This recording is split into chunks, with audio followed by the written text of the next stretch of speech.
Remember to start.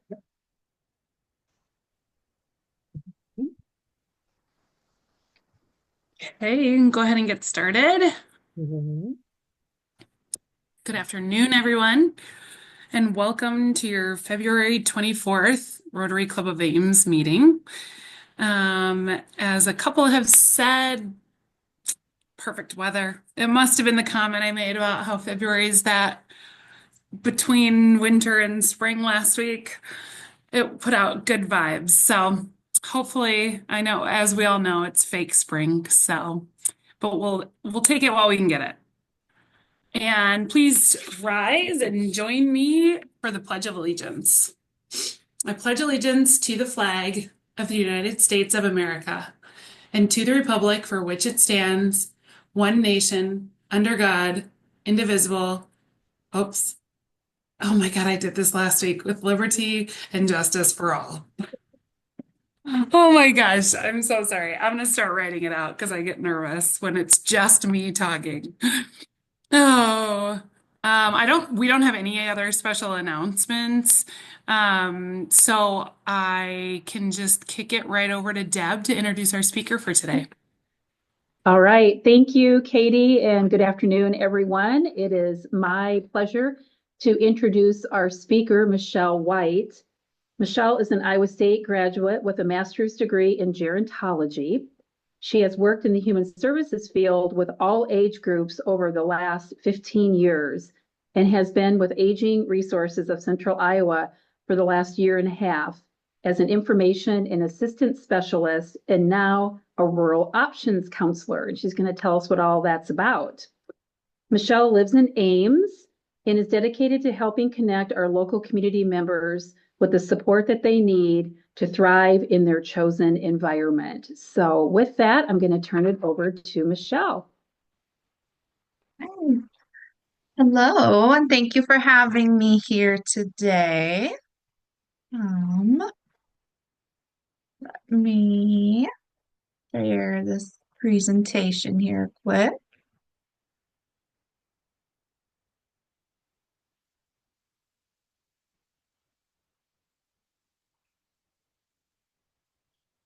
All right.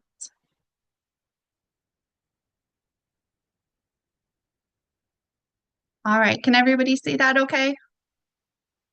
All right, perfect. So as Deb said, my name's Michelle, and I'm here from Aging Resources today. Aging Resources is an area agency on aging.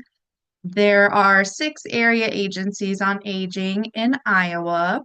And actually, every county in the whole United States has an area agency on aging um, due to the Older Americans Act.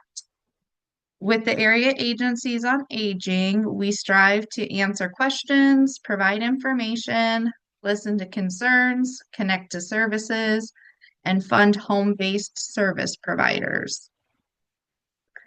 So this map here shows the different area agencies on aging in Iowa. We are right there in the middle, number 3, the bright orange. One misconception that there is when people hear area agency on aging or aging resources is that you have to be a certain age to qualify for our services. With aging resources, we do help anybody who's over the age of 60, but we can also help individuals who are between 18 and 59 if they have a disability. And we can also assist caregivers for either of those populations. All right, so the programs that we offer are nutritional services, the family caregiver program, information and assistance, options counseling or case management, and the elder abuse prevention and awareness program. First, we have the nutritional services. One of the most popular programs that come through nutritional services is the Iowa Senior Farmers Market Program. This is a program that's offered every year that we help get people signed up for. For qualified individuals, they could either get $50 for an individual or $100 for a couple in farmers market vouchers that they can use at their local farmers market for fresh fruits and vegetables and honey. That program runs through June 1st through October 31st each year, and the application period for that typically starts in May.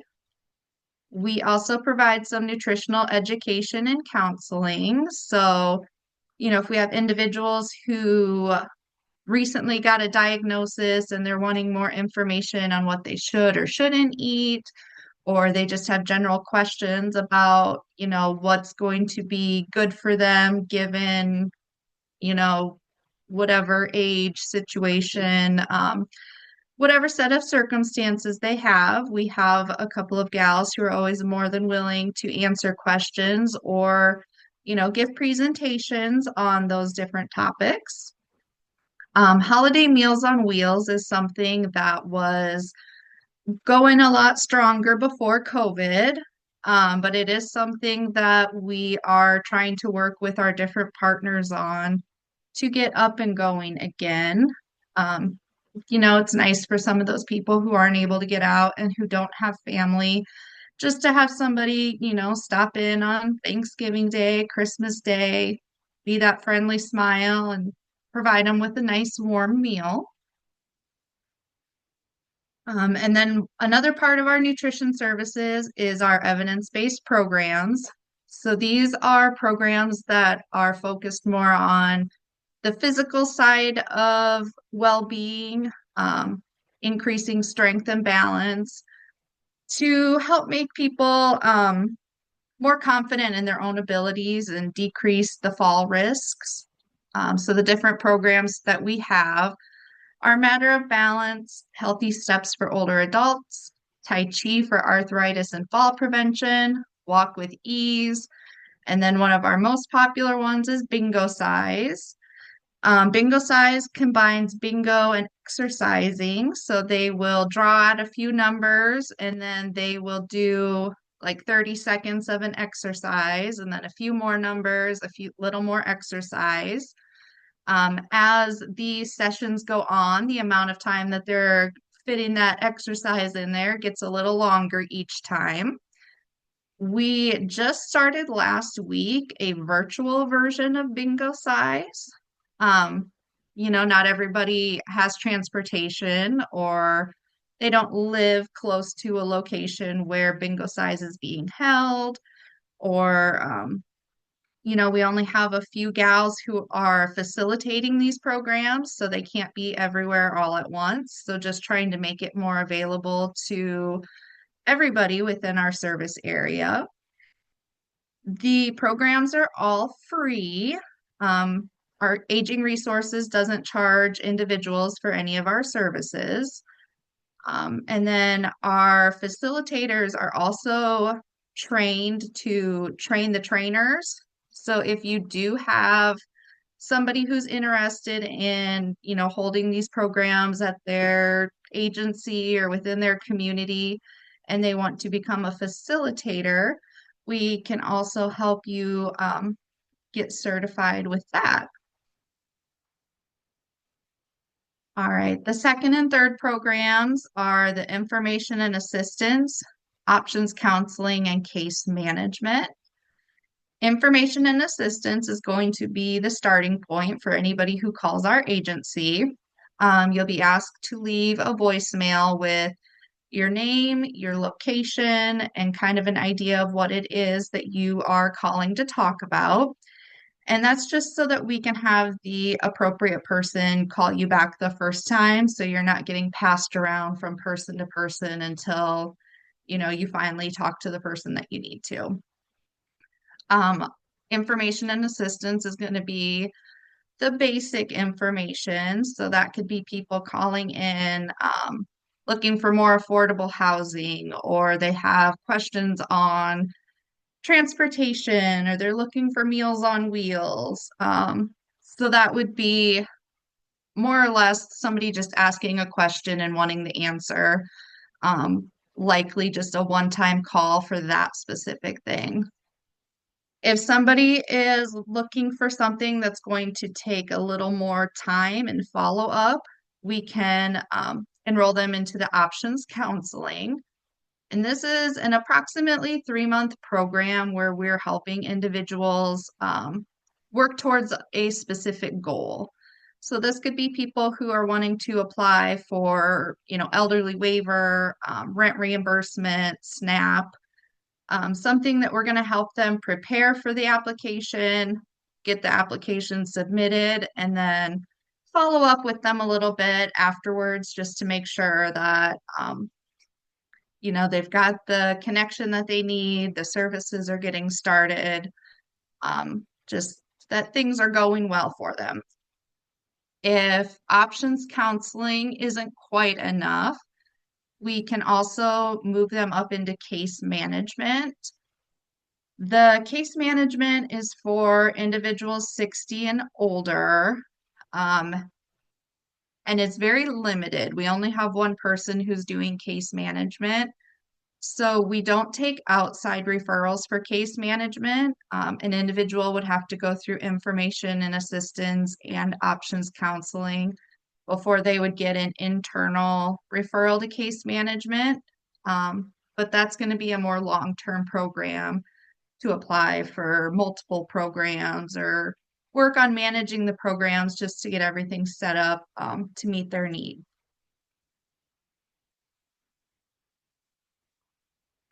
All right, rural options counseling is where I'm at. The services, supports, opportunities are going to be way different for somebody living in like downtown Des Moines versus rural Roland. So, excuse me, I have a dry throat. We have staff that are dedicated to our rural counties so that we can try to become the quote unquote experts on what's available in those areas. Right now, we're working on focusing on our presence in the communities.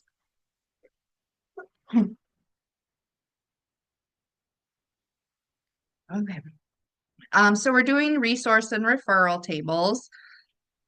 Our goal is to have one resource and referral table in each of our rural counties per month. We're varying the location in the communities, so that way people who have transportation difficulties, hopefully at some point we will move around and be close enough that they can get to us. There's no appointments needed. It's pretty much just we are set up at a location for a certain amount of time. People can drop in. They can ask us some questions, talk about the different programs, and then we can either get them the information that they need right there on the spot if it's something simple, or we can make a plan to move forward helping them by doing a home visit or finding a location and a time to meet up with them again, um, somewhere where they are comfortable. So, I mean, it might be, meeting somebody at the 60 Forward Center or meeting somebody at a library, or I had one person one time who wanted to meet at Starbucks. So if they're comfortable meeting there and talking about their situation, then that's where we will meet them. And this is something that we found to be a great addition to current programming.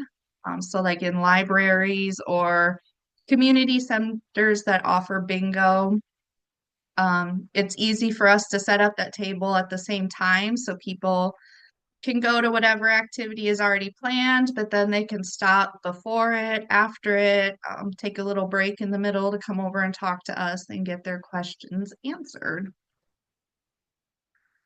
All right, the next program is our family caregiver program.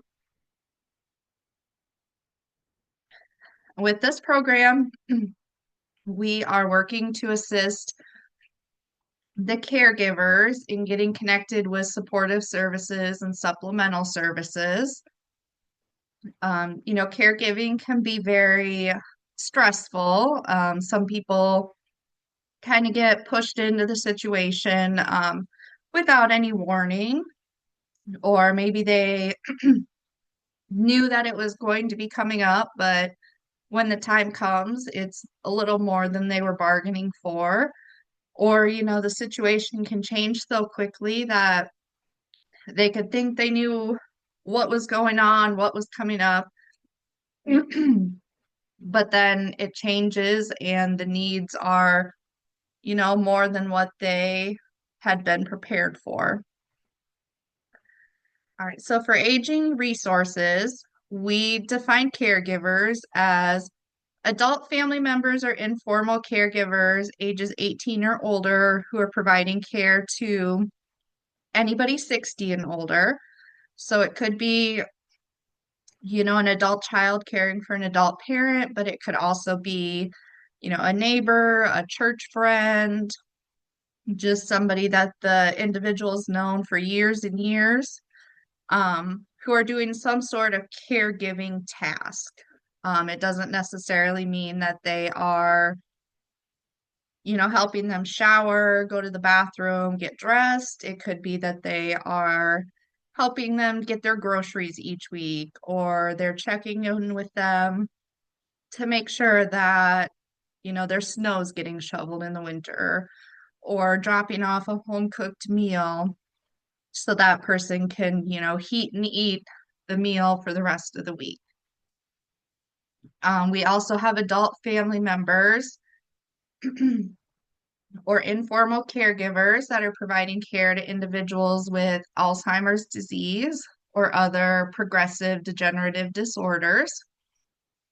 We have older adults aged 55 or older who are not parents but are providing care to children under the age of 18. So that would be like a grandparent raising a grandchild. And then we also have older relatives, including parents that are 55 years or older, who are providing care to adults age 18 through 59 with a disability.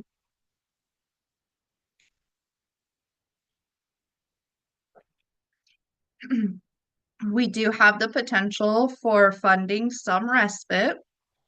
The respite can be in-home through a care agency of the client's choice. It could be out of home through an adult day center.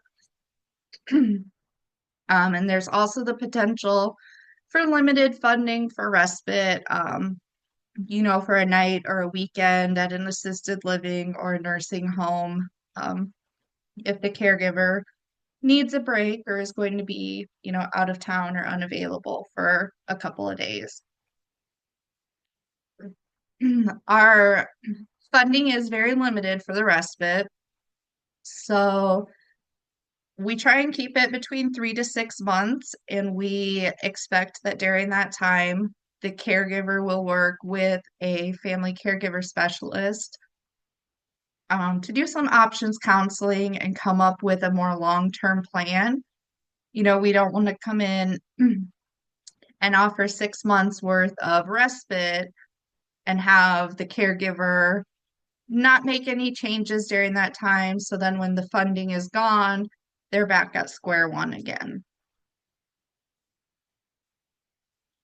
Our last program is the Elder Abuse Prevention and Intervention Program.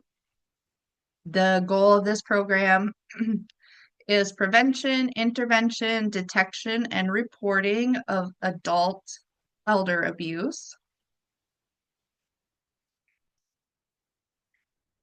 So in Iowa, there's dependent adult abuse and then there's adult abuse. With the dependent adult abuse, it is the result of willful or negligent acts or omissions of a caretaker.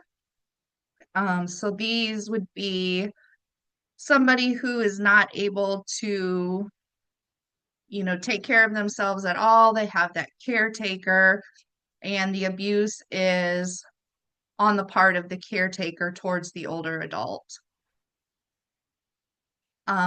Just general adult abuse is a vulnerable adult who's anybody 60 or older who's unable to protect themselves from the elder abuse as a result of age, mental, or physical condition.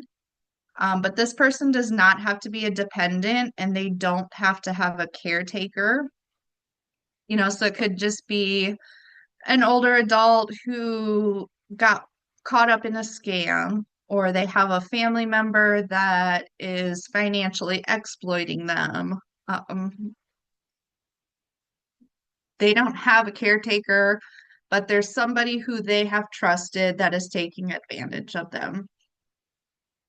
Um, with aging resources, we work with the vulnerable adults and the adult abuse.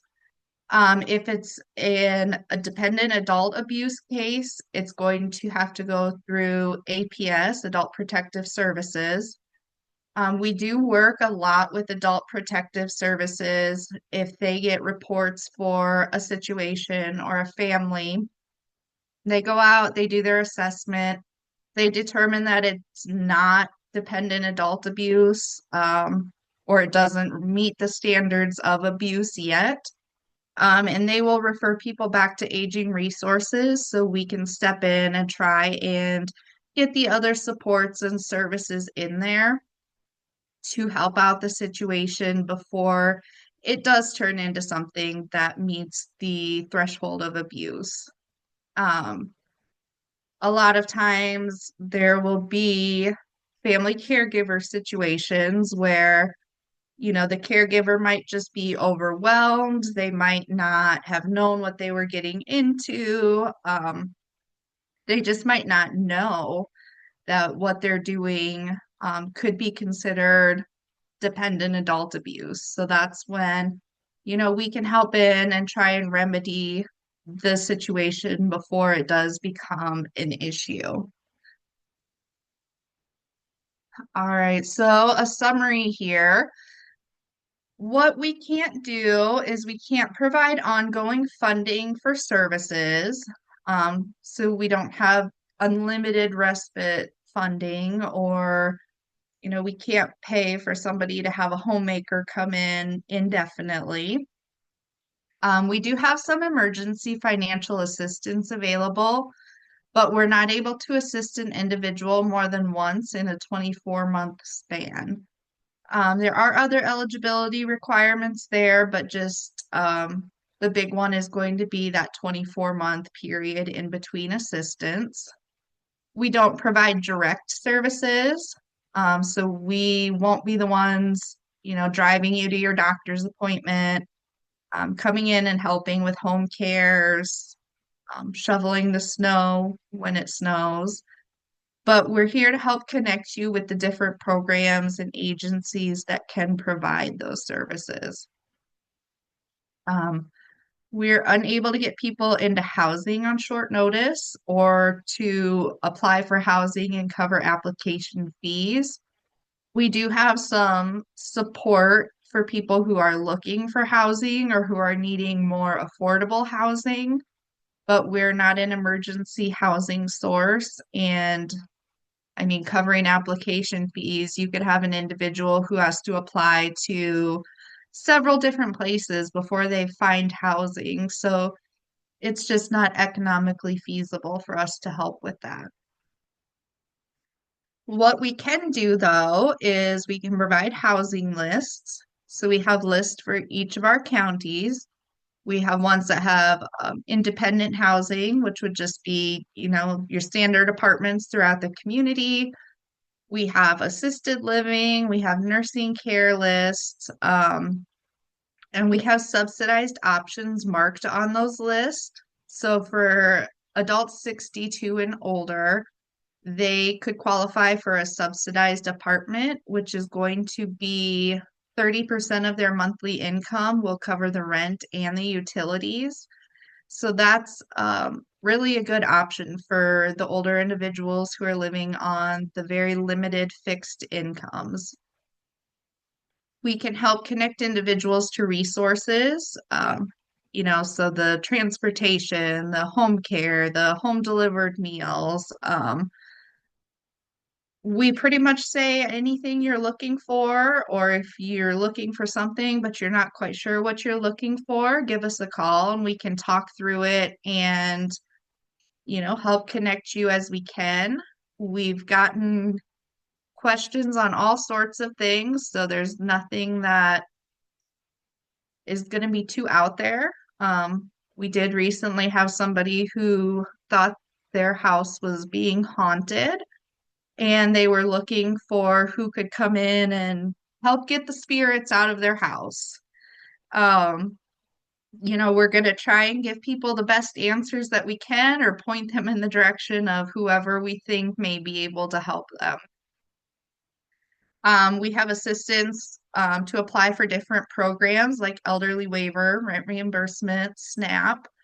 Some of those, look long and complicated and they might be overwhelming for somebody or all the different types of documents you have to turn in with it. So we're just there to help kind of guide people and make sure things are being submitted, follow-up requests for information are being dealt with. We do have the emergency rent or utility assistance. So for rent, somebody has to have a 3-day or an eviction notice. Utilities, they have to have a disconnect notice. We do also have the option to help with deposits. If somebody's been approved for a new apartment and they just can't quite cover that full deposit, plus the first month, plus the moving costs, plus everything that goes into moving into a new place. We provide options relevant to each unique situation and offer support and guidance. So, essentially, if somebody has a question or they're looking for something, we're here to listen and, give them whatever information that we can. Bottom line is we are here to help. And then that is our phone number. It goes to our main answering queue, which is where people can leave their names, what they're looking for, their counties, that we will get back to them as soon as we can. Any questions?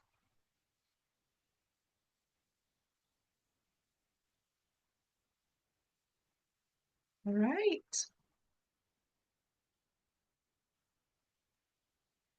Well, Michelle, this is Deb, and I'll ask a question for you. Yeah.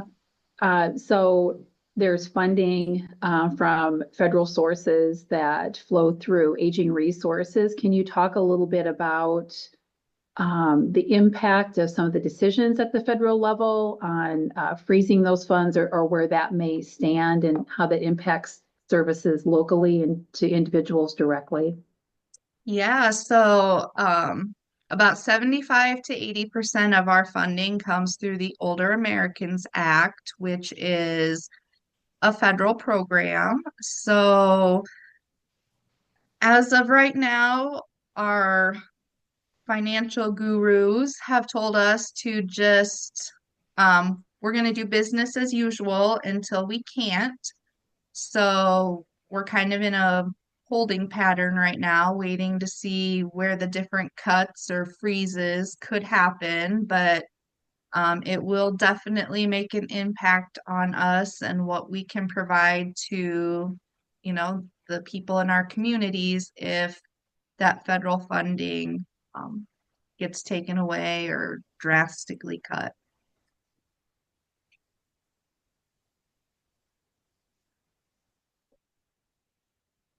Okay, there's a question in the chat. It's, Yeah. does your agency vet parties providing the services you recommend? We do not vet them. We have different provider lists or housing lists, and we have right on there that it's up to the individual to have the conversation with these providers, ask your questions, ask what they can offer, ask for references, make sure that they fully understand and kind of do their own vetting before they commit to one of them.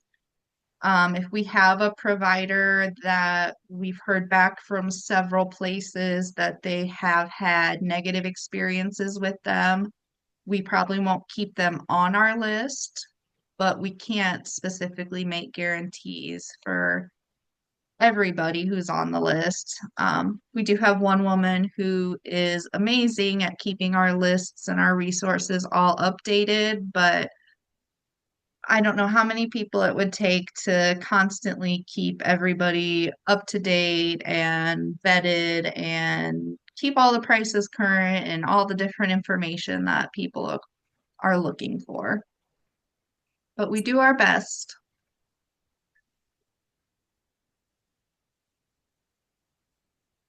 Warren has a question. Are there income levels to qualify for some of your services? So it's kind of case by case. We'll look at a person's situation. So, if they're calling for rent assistance, what is your rent? What is your income? What other costs do you have? What other obstacles are preventing you from being able to afford that rent?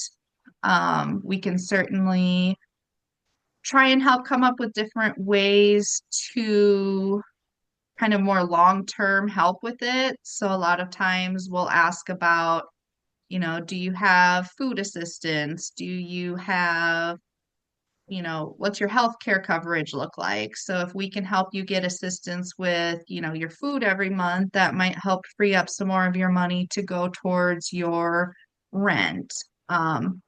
Just trying to look at the different programs that we could help people apply for to kind of overall make their financial situations more stable. The next question, Michelle, is how many people do you serve in Story County? What is your budget for Story County? And what types of providers do you offer in Story County? And I can repeat any of those as you go along answering them. Right. As for how many we serve, I don't have an exact number. We are out there always trying to make sure that people know we're an option. So, doing the resource and referral tables at the 60 Forward Center or the libraries throughout Story County, participating in provider meetings, coalitions, just trying to make sure that our information is out there. I know sometimes in the more rural communities, people have more of that sense of we take care of our own. So it's sometimes more difficult to get people from these rural counties to give us a call. But I mean, hopefully, when the time comes that somebody has to call us, they'll have a positive experience with us. And then that word of mouth helps make more people more comfortable with coming to us. Our funding is all kind of in one big pot. So with having the rural options counselors for the rural communities, it gives us the opportunity. We're not all calling, everybody from Polk County first, or we're not all returning calls to this group of people or that group of people first. So, when we come in and we have 20 calls waiting for us, the people who focus on Polk County will start calling back the Polk County individuals. I'll start calling back the Story, Boone, and Dallas. We've got somebody that does Marion and Jasper. So that way we're doing our best to try and make the funding equally available to everybody as best as we can. And then I think there was a third part to that question. Yeah, what types of providers do you offer in Story County? Okay, yeah, so we have provider lists, much like our housing list that go by county. On those, there's going to be adult day centers if there's any, transportation, home delivered meals, um, emergency response systems, so like the life alert providers, home care agencies, the home nursing agencies. For some of our counties, there'll be like companionship programs. So those could be on there. Mental health resources. And if somebody's looking for something that's not on the provider list, we do have an internal database that is kept up that, we can look through there, we can talk through options with them, we can help, locate other providers or places for them to call. We try and work with the providers that we know. So, if we're looking for a volunteer type service, talking to RSVP to see what they maybe could help with, working with the different agencies throughout the communities that we could partner with and help meet the needs the best we can. All right, and the next is a comment. It says, "Thank you for sharing this information." That's from Randy Peters. Yes, well, thank you for having me. Thanks, Michelle. Katie, want to turn it back over to you? Yeah, thanks so much, Michelle. That was great Yes. information. Yeah, this is wonderful. So thanks again for sharing. We'll keep Yes. that number and resource available for anyone that has questions afterwards. Yes, definitely. Yeah. Thank you. Yes, thanks again. And that's it for today. Again, we don't have any other special announcements. So we'll finish with the four-way test and give you guys a few 20 or so minutes back to your day.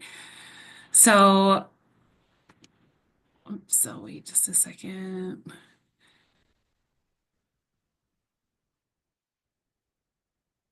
Thanks, Karen. Of the things we think, say, or do, is it the truth? Is it fair to all concerned? Will it build goodwill and better friendships? And will it be beneficial to all concerned? Thank you all. Have a great day. Enjoy the sun.